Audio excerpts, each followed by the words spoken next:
Ni hao Maria.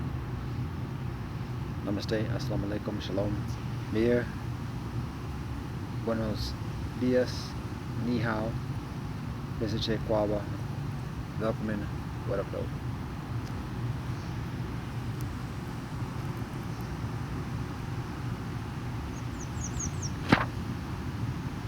I have those stories for you today. To be honest, I'm somewhat deflated at the moment. Checking levels. On a field trip in a different location today, and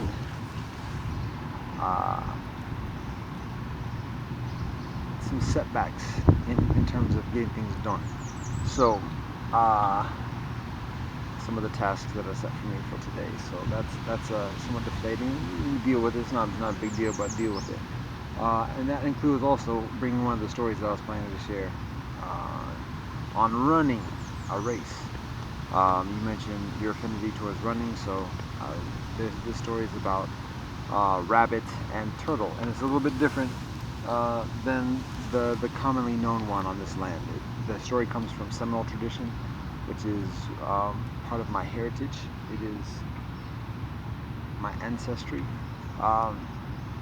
So anyways, I was going to say that, but guess what? It's inevitable, and it's inappropriate for me to go online at the moment because these type of stories, like, it's supposed to be like for increasingly low key. So anyways, that may have to wait for another day. So the intention was to share also with you another story, which I do have, which I plan to share, but it's not about running necessarily. It is about competition and cooperation. It's called Chikataro. It's from Japan. It's actually very brief, but it was supposed to complement the running race. So, like I say, sometimes things don't go as we planned, and additionally, and we find the inevitability of a greater plan, a higher plan, a further plan, a plenty plan. Anyways, alright, so that's one story. Now the other story, I was actually planning to share at another point, but I figured I might as well just do this one since I was going to do those today anyway. So the second story is actually a love story, and it's also comparatively brief, but it's also ancient. So it's actually a follow-up and actually a prequel to the story I shared about Yosef Avinu. And this story is about Yaakov, his father, his far. And I gave a little bit of the summary before that. So, but before I get into all that, I'll just share Chikataro. So here's Chikataro. Chikataro means strong man taro. You may know, I'm uncertain. I know you're an enthusiast of storytelling and stories, particularly within China. So I'm aware of that. How much you're aware or have an interest in stories from other places like Japan and Disney, I'm uncertain. But either way, in Japan there are a number of stories that talk about the taro.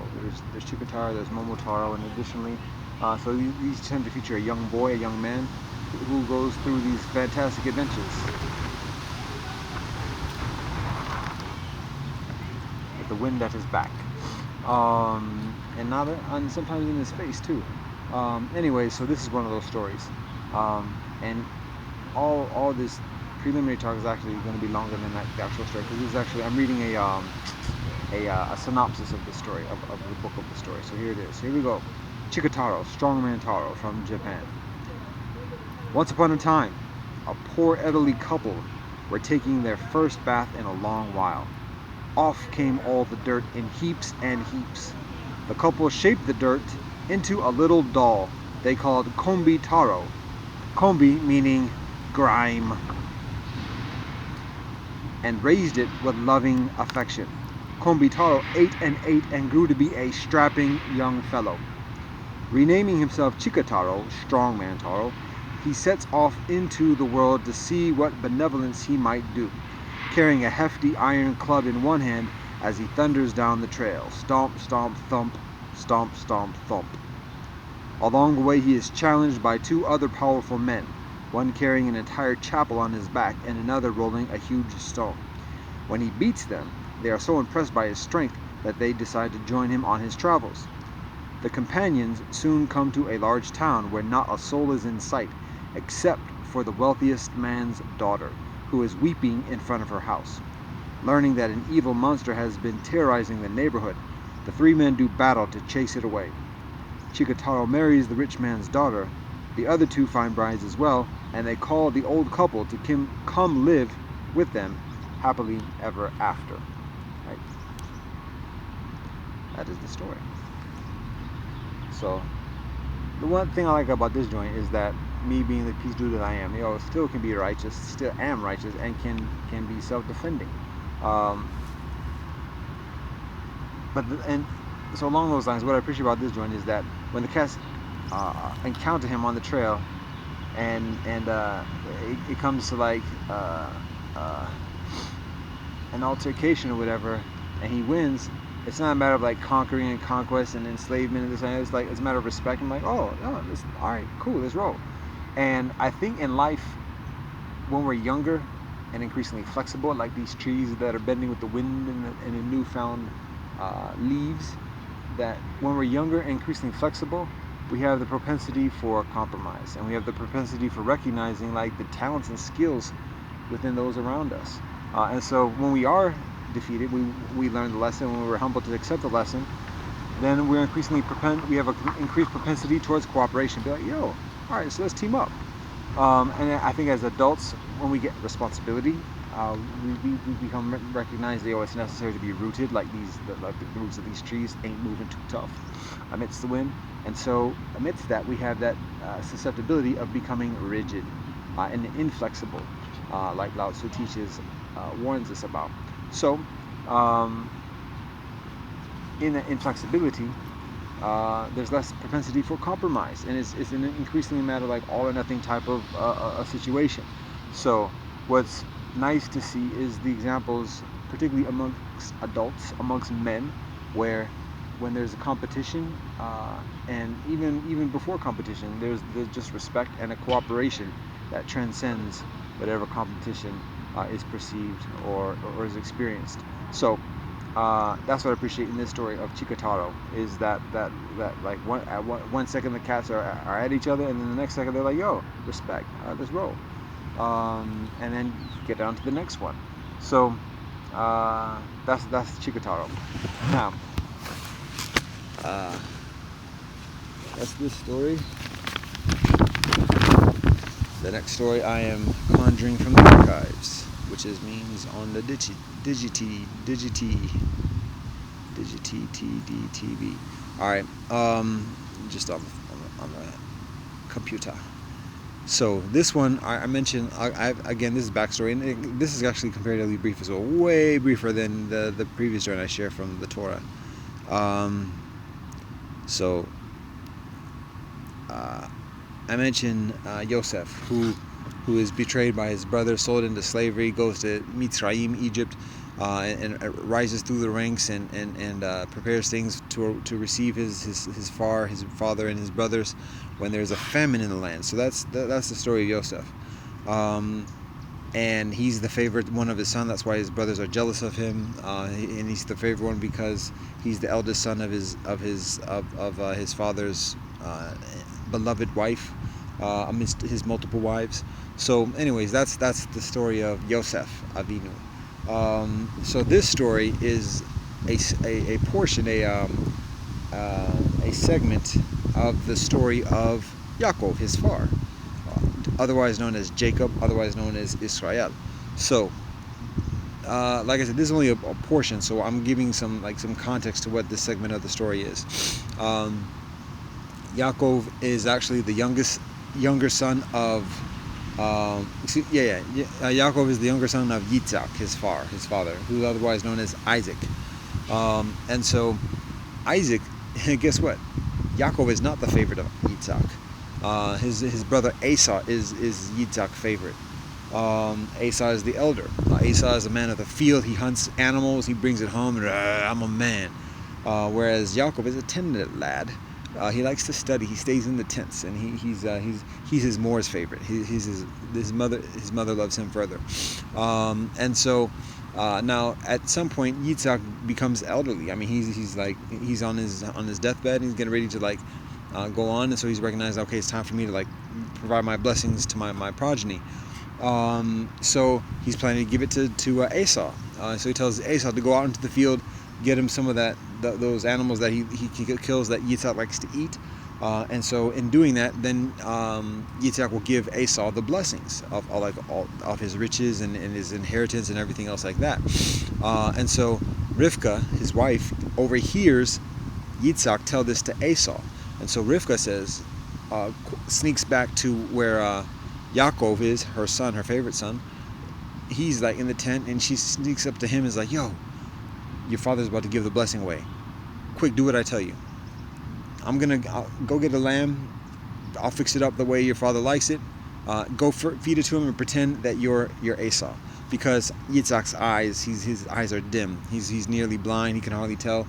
And so Rivka plots out this scheme for Yaakov to receive the inheritance instead of Esau. So that's what Yaakov does. That's what Rivka does. And that's what happens. Yaakov brings the food, and Yitzhak is like, who are you? And Yaakov says, oh, I'm your eldest son. And so he says, oh, okay. And then he gives him the blessing. Now when Esau comes back, he finds out what happened. He's like, yo, give me a blessing. And Yitzhak was like, I pretty much gave it all to your brother. And so now Esau is furious. He hates Yaakov. So he vows to kill Yaakov. And so he's telling people, yo, I'm gonna get that dude. Just wait for my dad to die, and I'm gonna get him. So Rivka gets wind of this and says to Yaakov, yo, you better get out. You need to bounce, because Esau is fuming. So Rivka tells Yaakov to go to find refuge with her brother, who is Lavan, in another land. Go hide out, just live over there for a while, and just watch out. So now Yaakov flees for his life. He's caught up, and he's seriously about to, scared of dying. So he goes on this journey to find Lavan, and in the middle of the journey he goes through a spiritual thing about yo, God, if you're with me, I'll be with you. And so he has that spiritual. That's when if you've heard of Jacob's ladder, that's when he experiences that the angels going up and down from heaven, and witnessing the heavens and the presence of God. So he has that experience. Then he arrives in the land of Lavan, Lavan's homeland, where Lavan, his uncle, lives. And so this portion is where that picks up, where the story picks up. Hi. And so I'm going to just let it speak for itself. So here it is. I've said a blessing already, because this is part of the Torah. So I do before the previous joint, I'm doing it here as well. I've already said it, so I'm going to abstain from saying it at the moment. Here it is. This comes from Torah, chapter 29, verse 1 a...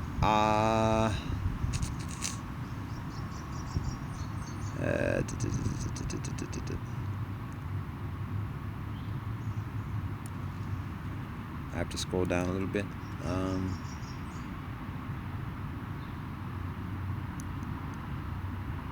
Viente. So it's only 20 verses, so it's very brief. Here we go. Now Yaakov lifted his feet and went to the land of the people of the east. And he looked, and behold, a well in the field, and behold, three flocks of sheep lying beside it, because from that well they would water the flocks. And a huge rock was upon the mouth of the well. And all the flocks would gather there, and they would roll the rock off the mouth of the well and water the sheep. And then they would return the rock onto the mouth of the well to its place. And Yaakov said to them, my brothers, where are you from? And they said, we are from Haran. And he said to them, do you know Lavan, the son of Nahor? And they said, we know him. And he said to them, are things going well with him? And they said, things are going well. And behold, his daughter Rachel is coming with sheep. And he said, the day is yet long. It is not the time to take in the livestock. Water the sheep and go pasture. And they said, we cannot do that until all the flocks are gathered together, and they will roll the rock off the mouth of the well, and we shall then water the sheep. Whilst he was still talking with them, Rachel came with her father's sheep, for she was a shepherdess. And it came to pass when Yaakov saw Rachel, the daughter of Lavan, his Moor's brother, and the sheep of Lavan, his Moor's brother, that Yaakov drew near and rolled the rock off the mouth of the well, and he watered the sheep of Lavan, his Moor's brother. And Yaakov kissed Rachel, and raised his voice and wept. And Yaakov told Rachel that he was her father's kinsman, and that he was Rivka's son. And she ran and told her father. All right, how are you? Cool.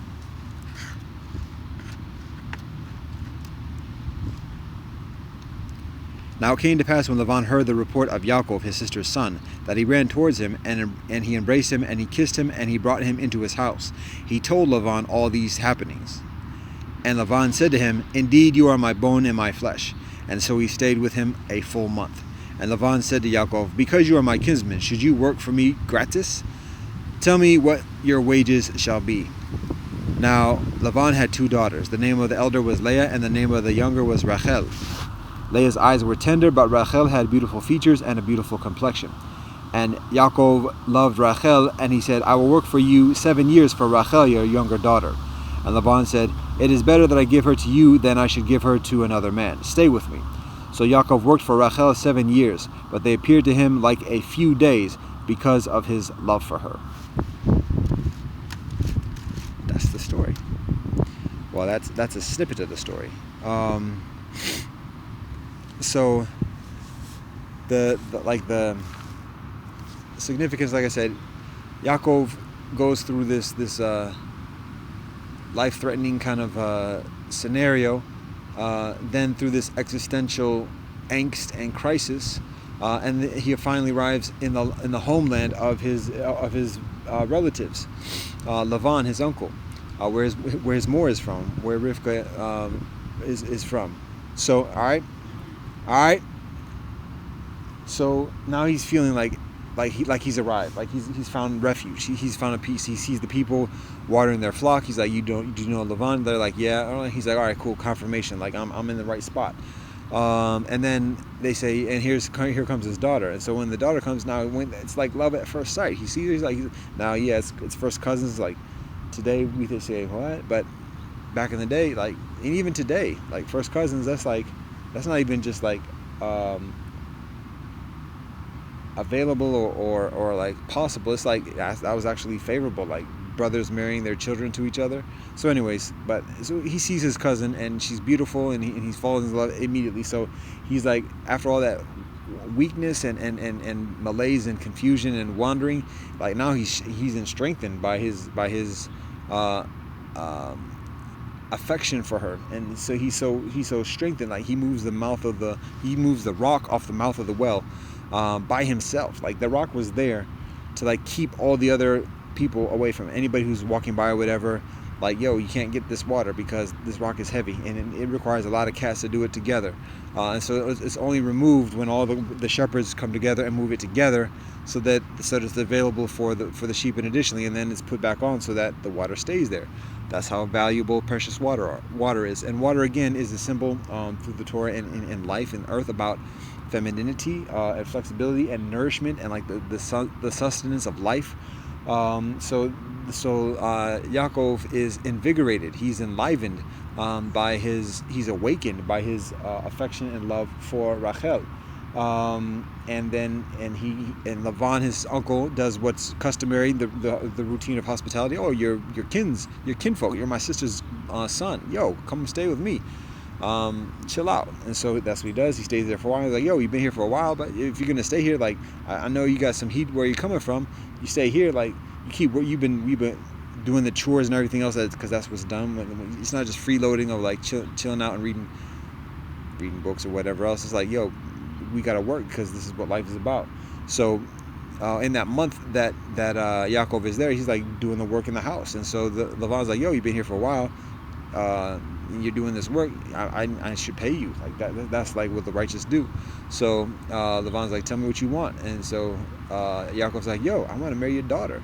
And so Lavan's like, yo, you're my family, I might as well marry her to you than somebody else. So that's what the arrangement is. So now, like 7 years. What? 7 years to work for like the dowry or the price of the bridal price for marrying a woman? 7 years. Wow. That's long.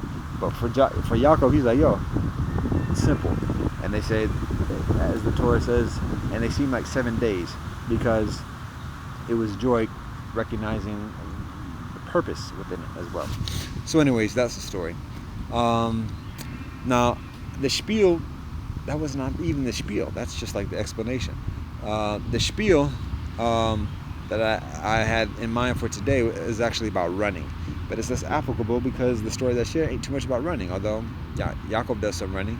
Chikataro, he run things a little bit. But again, like I had some like personal stories about my running experience. What I learned and what I continue to learn from that as well. And it's actually, I consider poignant, but at the moment, a little bit of a tenuous connection. So because of that,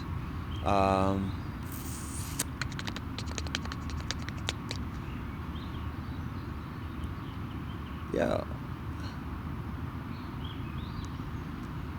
I'm tempted to just keep it at that. Also, the other thing is recognizing like yesterday I've shared some heavy stuff. I know what I'll do. All right, what was it?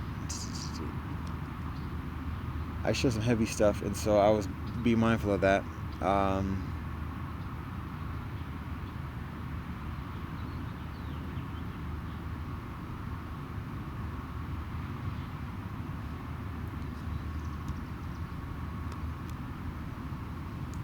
And keeping the stories comparatively light, and also keeping it comparatively brief.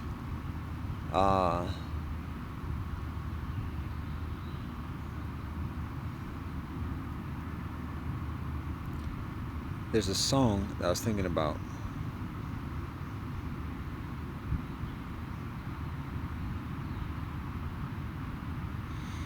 Well, it may have to wait for another day.